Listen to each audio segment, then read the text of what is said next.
আসসালামু আলাইকুম। শত্রুরা বিশ্বের কোথাও নিরাপদ থাকবে না, হুঁশিয়ারি ইরানের। সীমিত পরিসরে ফ্লাইট চালু করল দুবাই। কুয়েতে মার্কিন দূতাবাস অনির্দিষ্টকালের জন্য বন্ধ। হরমুজ প্রণালীতে মার্কিন তেল ট্যাঙ্কারে ইরানের হামলা। আরও থাকছে,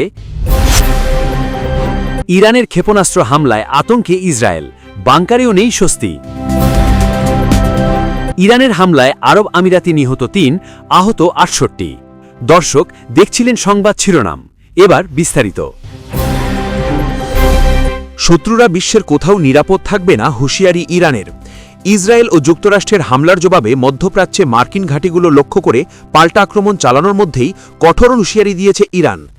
দেশটির সামরিক বাহিনী জানিয়েছে তাদের শত্রুরা বিশ্বের কোথাও নিরাপদ থাকবে না, এমনকি নিজেদের ঘরের ভেতরেও নয়। ইরানের Islamic Revolutionary Guard Corps IRGC এক বিবৃতিতে বলেছে, সাম্প্রতিক সংঘাতে সর্বোচ্চ নেতা ও শীর্ষ কর্মকর্তাদের ক্ষয়ক্ষতি ইরানকে দুর্বল করেনি, বরং আরও শক্তিশালী করেছে। রাষ্ট্রীয় সম্প্রচার মাধ্যমের বরাতে জানানো হয়, শত্রু পরাজিত না হওয়া পর্যন্ত তাদের অভিযান অব্যাহত থাকবে।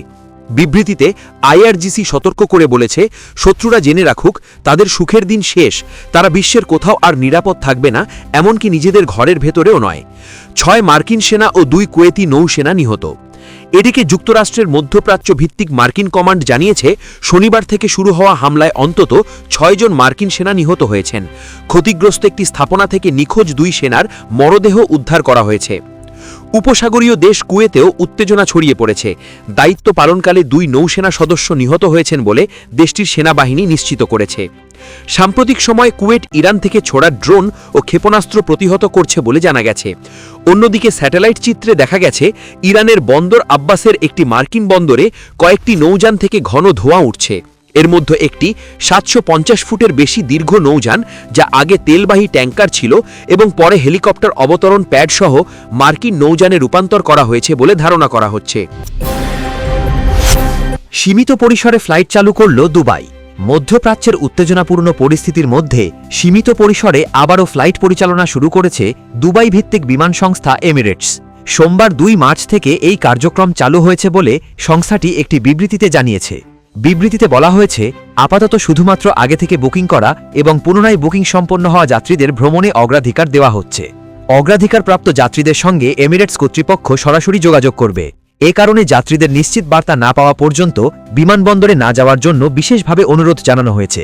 এমিরেটস আরও জানিয়েছে, নতুন নির্দেশনা না দেওয়া পর্যন্ত তাদের অন্যান্য নিয়মিত ফ্লাইট সাময়িকভাবে স্থগিত থাকবে। পরিস্থিতি বিবেচনা করে ধাপে ধাপে ফ্লাইট স্বাভাবিক করার পরিকল্পনা নেওয়া হচ্ছে। কুয়েতে মার্কিন দূতাবাস অনির্দিষ্টকালের জন্য বন্ধ। ইরান, যুক্তরাষ্ট্র ও ইসরায়েলের মধ্যে চলমান উত্তেজনা ও যুদ্ধ পরিস্থিতির প্রেক্ষাপটে কুয়েতে অবস্থিত মার্কিন দূতাবাস অনির্দিষ্টকালের জন্য তাদের কার্যক্রম স্থগিত ঘোষণা করেছে। আঞ্চলিক নিরাপত্তা পরিস্থিতির অবনতি হওয়ায় পরবর্তী নির্দেশ না দেওয়া পর্যন্ত দূতাবাস বন্ধ থাকবে বলে জানানো হয়েছে। দূতাবাসের এক বিবৃতিতে বলা হয়েছে, উদ্ভূত পরিস্থিতির কারণে নিয়মিত ও জরুরি সব ধরনের কনসুলার অ্যাপয়েন্টমেন্ট বাতিল করা হয়েছে। পরিস্থিতি স্বাভাবিক হলে পুনরায় কার্যক্রম শুরুর বিষয়ে জানানো হবে বলেও বিজ্ঞপ্তিতে উল্লেখ করা হয়েছে। ইরান ও যুক্তরাষ্ট্রের ক্রমবর্ধমান সংঘাতের জেরে গত সপ্তাহান্তে বেশ কয়েকটি সামরিক দুর্ঘটনা ও প্রাণহানির ঘটনা ঘটেছে। মার্কিন কর্মকর্তাদের তথ্য অনুযায়ী ইরানের এক হামলায় অন্তত ৪ জন মার্কিন সেনা নিহত হয়েছেন। এর পরপরই সোমবার ৩ মার্চ কুয়েতের যুক্তরাষ্ট্রের ৩টি যুদ্ধবিমান বিধ্বস্ত হওয়ার ঘটনা ঘটে। মার্কিন সামরিক বাহিনী এই ঘটনাকে ফ্রেন্ডলি ফায়ার বা নিজেদের ভুলবশত চালানো হামলার ফল হিসেবে উল্লেখ করেছে। নিরাপত্তা ঝুঁকি এবং অনাকাঙ্ক্ষিত সামরিক ঘটনার আশঙ্কা বিবেচনায় নিয়েই কুয়েতে দ্রুত কর্মকাণ্ড সাময়িকভাবে বন্ধ রাখার সিদ্ধান্ত নিয়েছে ওয়াশিংটন। যুক্তরাষ্ট্র ও ইসরায়েলের সামরিক অভিযানে জবাবে ইরানের Islamic Revolutionary Guard Corps IRGC Hormuz প্রণালীতে মার্কিন মিত্রদের সঙ্গে সংশ্লিষ্ট একটি তেল ট্যাঙ্কারে হামলা চালিয়েছে। আইআরজিসি এক বিবৃতিতে দাবি করেছে, তারা এথেনোভা নামে তেল ট্যাঙ্কারটি 2টি ড্রোন হামলায় দাউ দাউ করে জ্বলতে শুরু করেছে। এর আগে গত শনিবার 28 মার্চ আইআরজিসি ঘোষণা দিয়েছিল, মার্কিন ও ইসরায়েলি আক্রমণের প্রতিক্রিয়ায় তারা বিশ্বের অন্যতম গুরুত্বপূর্ণ এই জলপথটি বন্ধ করে দিয়েছে। হরমুজ প্রণালী বন্ধ থাকা ও হামলার ঘটনা আন্তর্জাতিক অর্থনীতির জন্য বড় সংকেত হিসেবে দেখা হচ্ছে, কারণ বিশ্বের মোট সমুদ্রগামী তেলের প্রায় 1/5 এই সংকীর্ণ প্রণালীর মাধ্যমে পরিবাহিত হয়। প্রতিদিন প্রায় 20 মিলিয়ন ব্যারেল তেল বিশ্বের দৈনিক চাহিদার 20% এই করিডোর দিয়ে যায়। তাছাড়া কাতার ও সংযুক্ত আরব আমিরাত থেকে বিপুল পরিমাণ তরলীকৃত প্রাকৃতিক গ্যাস এলএনজি রপ্তানিও এই পথের উপর নির্ভরশীল। বর্তমানে এই হামলার কারণে জাহাজ চলাচল ও জ্বালানি সরবরাহ মারাত্মক ঝুঁকির মুখে পড়েছে, যা আন্তর্জাতিক বাজারে তেলের দাম অস্থির করছে। ইরানের ক্ষেপণাস্ত্র হামলায় আতঙ্কে ইসরায়েল, বাংকারেও নেই স্বস্তি। ইসরায়েলের ওপর 10ম দফায় ভয়াবহ ক্ষেপণাস্ত্র হামলা চালিয়েছে ইরান। নজিরবিহীন এ হামলার পর পুরো ইসরায়েল জুড়ে চরম আতঙ্ক ও অস্থিরতা বিরাজ করছে। এমনকি নিরাপদ আশ্রয়কেন্দ্র বা বাংকারে অবস্থান নিয়েও মানুষ স্বস্তি পাচ্ছে না বলে আন্তর্জাতিক সংবাদ মাধ্যমে উল্লেখ করা হয়েছে। সবচেয়ে উদ্বেগজনক পরিস্থিতি দেখা গেছে অধিকৃত পশ্চিম তীরে। সেখানে কার্যকর সতর্কবার্তা ব্যবস্থা, বিমান হামলার অ্যালার্ম কিংবা পর্যাপ্ত আশ্রয়কেন্দ্র না থাকায় বাসিন্দারা বড় ধরনের ঝুঁকির মধ্যে রয়েছেন। বিভিন্ন প্রতিবেদনে দাবি করা হয়েছে, অনেক ক্ষেত্রে ইরানের ক্ষেপণাস্ত্র প্রতিহত করতে ব্যর্থ হচ্ছে ইসরায়েলের আকাশ প্রতিরক্ষা ব্যবস্থা। সংবাদ মাধ্যমের তথ্য অনুযায়ী রোববার রাতে হামলার তীব্রতা কিছুটা কম থাকলেও সোমবার সকাল থেকে আবারও ভারী ক্ষেপণাস্ত্র হামলা শুরু হয়। বিভিন্ন এলাকায় একের পর এক বিস্ফোরণে আতঙ্ক ছড়িয়ে পড়ে। এসব বিস্ফোরণ আকাশ প্রতিরক্ষা ব্যবস্থার ইন্টারসেপশন নাকি সরাসরি ক্ষেপণাস্ত্র আঘাত তা নিশ্চিত হওয়া কঠিন হয়ে পড়েছে। রোববার বেজ শেমেশ শহরের একটি সুরক্ষিত আশ্রয়কেন্দ্রে ইরানের একটি ক্ষেপণাস্ত্র সরাসরি আঘাত হানে।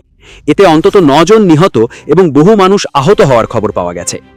বিশ্লেষকদের মতে আগের সংঘাতের তুলনায় বর্তমান পরিস্থিতি আরও ভয়াবহ। অনেক এলাকায় মানুষকে এক দফায় টানা 3 ঘন্টা পর্যন্ত আশ্রয়কেন্দ্রে অবস্থান করতে হচ্ছে। দীর্ঘ সময় বাংকারে থাকার কারণে সাধারণ মানুষের মানসিক ও শারীরিক চাপও বাড়ছে। যুক্তরাষ্ট্র ও ইসরায়েলের সাম্প্রতিক হামলার জবাব হিসেবেই ইরান এসব পাল্টা ক্ষেপণাস্ত্র ও ড্রোন হামলা চালাচ্ছে বলে জানা গেছে। ইসরায়েলের পাশাপাশি মধ্যপ্রাচ্যের বিভিন্ন দেশে অবস্থিত মার্কিন সামরিক ঘাঁটি ও স্বার্থ সংশ্লিষ্ট স্থাপনাগুলোকেও লক্ষ্য করে হামলা চালানো হচ্ছে বলে প্রতিবেদনে উল্লেখ করা হয়েছে। ইরানের হামলায় আরব আমিরাতে নিহত 3, আহত 68। সংযুক্ত আরব আমিরাতে ইরানের ছোড়া ক্ষেপণাস্ত্র ও ড্রোন হামলায় অন্তত 3 জন নিহত এবং 68 জন আহত হয়েছেন।